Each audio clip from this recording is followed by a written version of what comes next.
Hello everyone. तो अभी तक लीनियर इक्वेशन में अगर हम एनसीईआरटी पॉइंट ऑफ व्यू बात करते हैं, we have completed problems concerned with ages, 2 digit number, fraction, speed and time and work.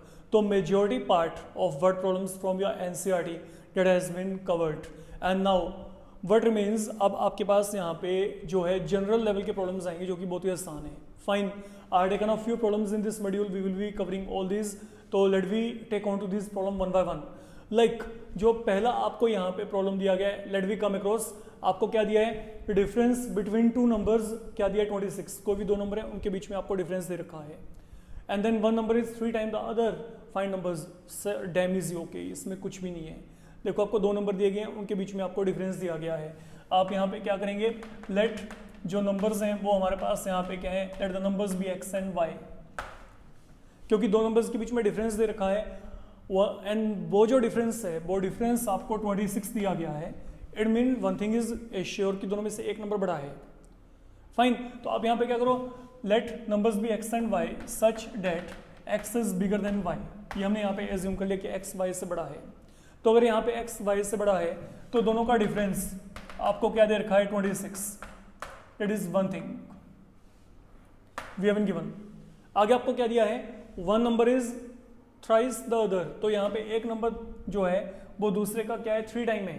तो ऑब्वियस सी बात है बड़ा नंबर ही होगा ना। ठीक है, तो जो आपके पास यहाँ पे जो x है, x आपको क्या दिया? 3 times the other number. 2 numbers are x and y, x बच्चे बड़ा है तो बड़ा नंबर ही छोटे वाले नंबर का ट्रिपल हो सकता है, ये तो क्लियर है। तो आपके पास यहाँ पे क्या है? फर्दर हमारे पास जो x है, x यहाँ पे क्या है? 3y एज पर कंडीशंस जो आपको दी गई हैं। अब आपने इन दोनों को सोल्व करना है। There are so many ways. आप यहाँ पे x वैल्यू 3y को यहीं पे फिल कर दो, तो यहाँ पे क्या आएगा? 3y minus y equal to 26। तो यहाँ पे 2 times y equal to 26, y will be equal to 13। और अगर y 13 है तो यहाँ पे x कितना आएगा? 39। तो these are the 2 numbers you are going to get. तो आई डोंट थिंक कि इसमें कोई भी डिफिकल्टी वाला काम है, इट कैन बी डन, है ना। तो आप यहाँ पे इसको ईजी वे में खत्म कर सकते हैं। अब चलते हैं coming towards second one. Now what have been given there, पढ़े वहां पे the bigger of the larger of 2 supplementary angles exceed smaller one by 18 degree. आपको यहाँ पे क्या दिया है? You are given 2 angles that are supplementary, fine, और उनमें से जो बड़े वाला एंगल है बिगर वन, वो आपके पास छोटे वाले से 18 डिग्री एक्सेस में दिया गया आपको। The bigger one is exceeding, exceeding mean something in excess, तो bigger one is 18 degree more than smaller one. आपने यहाँ पे एंगल्स को निकालना है, तो हम एक काम करते हैं, लेट जो एंगल्स हैं उनको हमने मान लिया X and Y and let this be supplementary. Fine, अब पहली बात तो इनमें से एक बड़ा एक छोटा है, तो हम यहाँ पे मान लेते हैं let angles be X and Y such that X is bigger than Y. हमने ये मान लिया बच्चे। तो अब देखो आपको यहाँ पे क्या दिया है, पहले तो इसको उठा लेते हैं। यहाँ पे जो बिगर वन है मतलब जो एक्स है वो क्या है? डेट इज 18 मोर देन, 18 ज़्यादा है किससे? छोटे वाले से, y से। मतलब अगर आप छोटे वाले में 18 ऐड करोगे तो जाके वो x के इक्वल होगा। तो x y से 18 क्या है? एक्सेस में है। That is one thing I am getting here. One more thing you are having, basically आपने ये ज्योमेट्री में लोअर क्लासेस में किया होगा, कॉम्प्लीमेंट्री एंगल होते हैं, सप्लीमेंट्री एंगल होते हैं। Now what are supplementary angles? Pair of angles, pair होता है, ये 2 एंगल्स होते हैं यहाँ पे, ठीक है ना। तो सप्लीमेंट्री एंगल क्या है? Pair of angles having sum equal to 180। तो यहाँ पे अगर मैं x और y दोनों को सप्लीमेंट्री एज्यूम कर रहा हूँ, ठीक है, as per situation the bigger of 2 supplementary angles, तो अगर यहाँ पे x और y सप्लीमेंट्री हैं तो their sum will be equal to 180 degree. It can't be anything else, remember it. तो जो इनका सम होगा वो सम यहाँ पे क्या होगा? 180 ही होगा, इसके सिवा और कुछ नहीं हो सकता। फाइन, तो we are working on that concept. तो अगर यही मेरे पास यहाँ पे कॉम्प्लीमेंट्री एंगल होते, if it would have been complementary angles, तो what are those? The pair of angles having sum equal to 90 degree. तो वहां पे हम सम क्या लेके चलते? 90 डिग्री लेके चलते। इस बात को समझ के चलना है आपने। अब यहाँ पे x वैल्यू को फिल कर दो। x वैल्यू क्या है? y प्लस 18 मैंने यहाँ पे फिल कर दिया, y plus 18 plus y। Solve it. 180 minus 18 162। तो y की वैल्यू आपको यहाँ पे क्या मिल जाएगी, और अगर यहाँ पे y का वैल्यू 81 है तो यहाँ पे फिल करेंगे तो यहाँ पे x वैल्यू क्या आएगी 99। तो देखो ये दोनों एंगल्स क्या हैं, सप्लीमेंट्री, इन दोनों का सम क्या आएगा, इनका सम यहाँ पे 180 आएगा and then moreover their difference is equal to 18। तो ये जो बड़े वाला एंगल है ये छोटे वाले से कितना ज़्यादा है, 18 डिग्री ज़्यादा है, तो आप चेक कर सकते हो। तो y का value 81 degree and then x value will turn out equal to 99 degree here. That is all you need to do here. तो आई थिंक ये भी बहुत ही आसान सा काम है। Okay, now coming towards third one. अब थर्ड वन हमारे पास यहाँ पे क्या है, now let we come across cricket team. तो यहाँ पे क्या है, coach of cricket team is buying 7 bat and 6 balls. तो कोच है, उसने क्या किया, उसने 7 बैट और 6 बॉल्स को परचेज किया है। 7 bat and 6 balls they have been taken for ₹3800। ठीक है, तो जो कोच है उसने वन टाइम में जो है इतना परचेजिंग किया है। Now he or she is going to purchase 7 bats or 6 ball with 3800. Okay, then later she buys, okay fine, तो she is buying 3 bat and 5 balls। आगे आपको यहाँ पे क्या दिया है, 3 bat and 5 balls for ₹1750। बाद में उसने ये परचेज किया 3 बैट एंड 5 बॉल, कितने के लिए, 1750। आपने क्या करना है, व्हाट इज द प्राइस पर बैट एंड बॉल, मतलब एक बैट और एक बॉल का आपने प्राइस यहाँ पे निकालना है। Simple calculation work. आपके पास यहाँ पे क्या है, लुक आप यहाँ पे एज्यूम कर लो, लेट जो प्राइस ऑफ 1 बैट है वो हमने यहाँ पे एज्यूम कर लिया ₹x and then price of 1 ball वो हमने यहाँ पे क्या एज्यूम किया ₹y। Let we come across the condition we have been given. I am helping you in one condition here. देखो पहले सिचुएशन में क्या है, coach is purchasing 7 bats and 6 ball. ठीक है, अब अगर एक बैट का प्राइस ₹x है, ठीक है, लुक प्राइस ऑफ 1 बैट क्या है, ₹x। तो what is the price of 7 bat, तो 7 बैट्स का प्राइस यहाँ पे क्या होगा, 7x मल्टीप्लाइडेड बाय 7। मान लीजिए एक बैट है वो आपके पास 1000 का है, तो 7 बैट्स का कितना होगा, 7000। सिंपल, आपके पास यहाँ पे मैथमेटिकल फिगर है। अब चलते हैं यहाँ पे आगे फर्दर, जो प्राइस ऑफ अ बॉल आपने यहाँ पे क्या फिक्स कर लिया अपने एंड पे, ₹y। Now how many balls are taken, पहले लोड में पहले परचेजिंग में कितनी बॉल्स परचेज की गई हैं, 6 बॉल। तो यहाँ पे क्या आएगा, price of 6 balls that will be equal to 6y। So now that is price of 7 bat and then price of 6 balls I can say, and now what is their combined price, combined price यहाँ पे 7x plus 6y and that now has been equal to 3800। that is something you have been given, simple। ठीक है, तो यहाँ पे क्या है, हमने क्या किया, हमने पहले यहाँ पे 7 बैट्स का प्राइस निकाले, देन यहाँ पे 6 बॉल्स का प्राइस निकाला, जो प्राइस है वो हमने यहाँ पे ऐड कर दिया and that price is something you are already given, you are supported with this value, that value is given equal to 3800। Now you need to come across this part. Now same pattern पे, because price of 1 bat is ₹x, then for 3 it will be 3x, then for 5 balls it will be 5y। accordingly you will be settled with one more equation, 3x plus 5y equal to 1750। and now what remains on your part, you need to simplify both of them। let me work out। अब अगर आप यहाँ पे इन दोनों को solve करेंगे,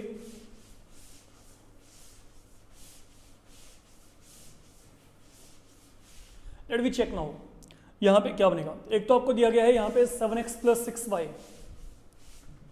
look that is equal to 3800 1 and then 3x plus 5y equal to 1750। multiply here by 3, here by 7, वही आपका equating the coefficient method।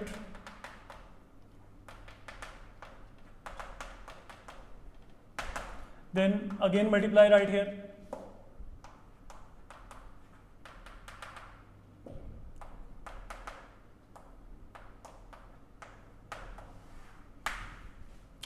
तो ये आपके पास यहाँ पे आ जाएगा। तो जब आपने ये काम किया, अब आपने क्या करना है, now these are to be subtracted here. तो अगर आपने यहाँ पे इनको सब्ट्रैक्ट किया, लेट मी चेक, यहाँ पे क्या आएगा, subtracted, this is what I am going to get with negative sign ahead. ये मेरे पास यहाँ पे जो है ये फिलहाल के लिए वैल्यू बन जाएगी।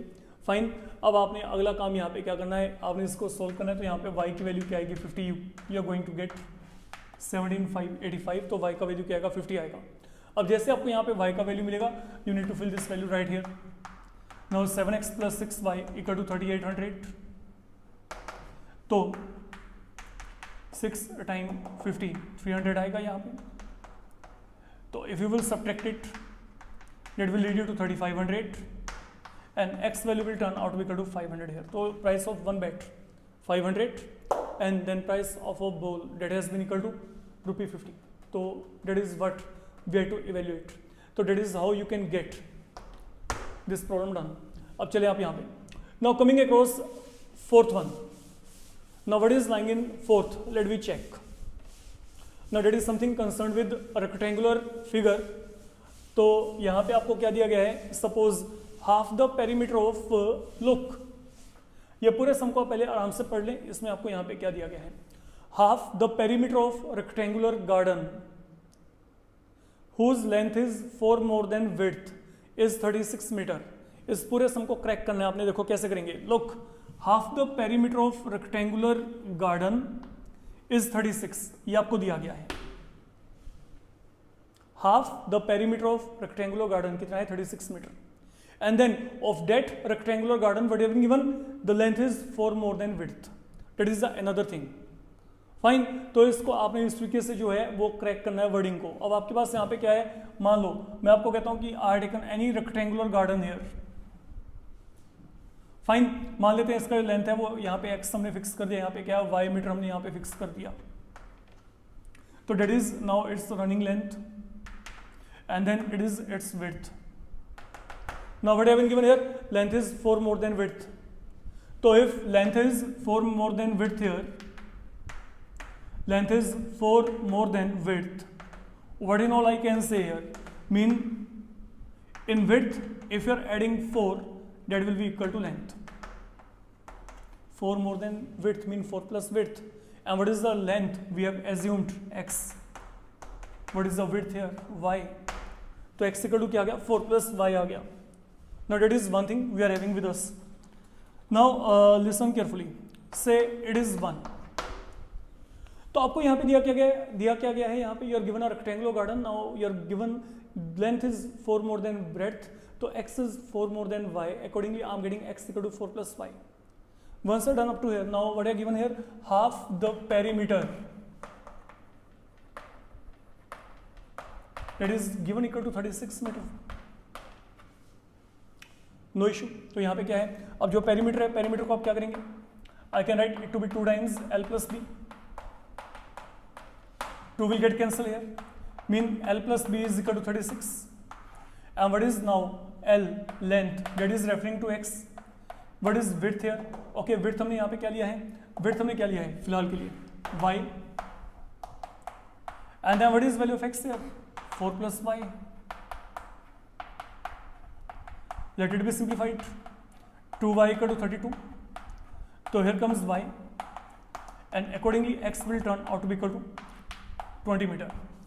तो that is all you need to do here। तो आई गेस ये काम भी आपके लिए बहुत ही आसान है, इसमें कुछ नहीं करना है बच्चे, आप यहाँ पे लेंथ को x मान लो, ब्रेड्थ को y, this is something you are given, length is exceeding width by 4, तो that mean x = y + 4। Moreover जो आपके पास यहाँ पे पेरीमीटर है, that is given equal to 36 here. तो अगर पेरीमीटर आपको यहाँ पे 36 दिया, तो यहाँ पे पेरीमीटर क्या होगा, ओके, अब आपको हाफ द पेरीमीटर आपको यहाँ पे 36 दे रखा है, तो मैंने पेरीमीटर का यहाँ पे फॉर्मूला लगा दिया, what is the perimeter of a rectangular, perimeter is something referring to outer boundary length, तो वो यहाँ पे क्या आएगा, अगर ये x है y है तो 2 times x + 2 times y, तो यहाँ पे क्या आ गया 2 times l + b। ओके, आगे लेंथ और विड्थ की जो भी हमारे पास यहाँ पे वैल्यूज हैं x and y, they have been taken here. Fine, ये हमने यहाँ पे हमने l जो लेंथ है वो हमने x ले रखा है, एंड देन जो विड्थ है वो हमने यहाँ पे क्या ले रखा है y, accordingly we can move ahead.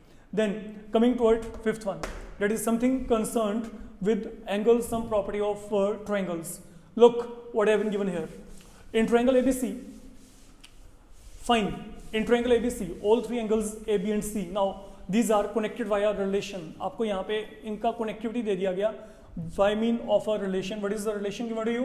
Angle C is equal to 3 times angle B is equal to 2 times angle A plus angle B. That is something you are supported with. So there is a triangle given to you. That triangle is named ABC. Fine.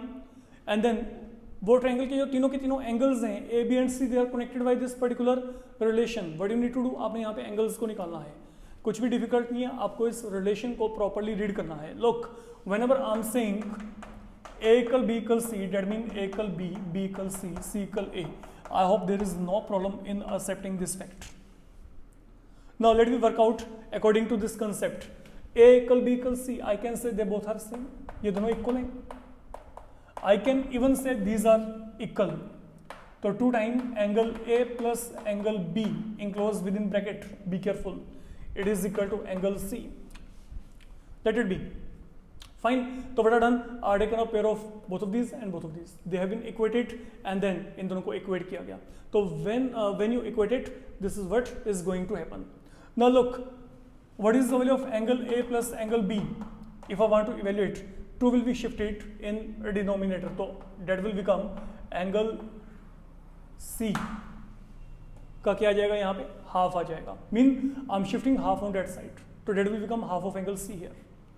So once we are done up to here, now what is the advantage? Why we are doing all this thing?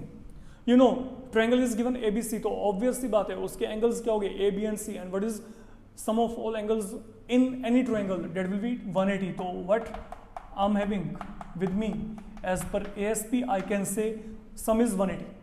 And now you need to think upon what is A plus B here equal to. A plus B का value क्या है? Angle C by 2. Fill this value right here. Plus angle C equal to क्या आ गया? 180. तो what we have done, हमने यहाँ पे A plus B की वैल्यू को क्या लिया है? C by 2. तो fill this value right here. यहाँ पे C by 2 plus यहाँ पे क्या गया? C is equal to क्या गया? 180. As per angle sum property, introduce the relation and then fill the value of A plus B. You have already evaluated here. I'm making use of this value right here. Now let LCM be taken here. तो यहाँ पे क्या आएगा? Angle C. ये यहाँ पे multiply 2 times angle C upon 2. तो what in all we get? 3 times angle C upon 2. ये 3 यहाँ पे cancel हो गया and then 2 को correspondingly multiply कर दो. You will be ending with angle C equal to 1 to 0. तो ये आपके पास one of the angle you are getting here. Now once you are having this angle with you, let this value be filled back here. इसको अभी तक हमने use नहीं किया. Now what is angle C here equal to? 3 times angle B. And what is the value of angle C? 120. तो accordingly what I can say, ये दोनों cancel, तो यहाँ पे एंगल बी का वैल्यू क्या आएगा? 40. Now 2 of the angles there with you. ये तो थर्ड एंगल क्या आएगा? By angle sum property you can check. तो that will turn out to be equal to 20 degree here. That's all you need to do. Fine. आपके 2 angle आ गए, third angle आपने निकालना है. Go ahead with angle sum property. Third angle आपके पास अपने आप ही आ जाएगा. ठीक है. तो in this module we are learning towards learning this problem only. Okay. In the upcoming module we will move towards the problems left in your NCERT part. I think it will take minimum 2 more modules to go through all the example and whatever the word problems are there in exercise part. Fine. उसके बाद आपका जो NCERT proper way में खत्म हो जाएगा word problems point of view. And then equations हम पहले से कर चुके हैं. ठीक बच्चे, थैंक यू.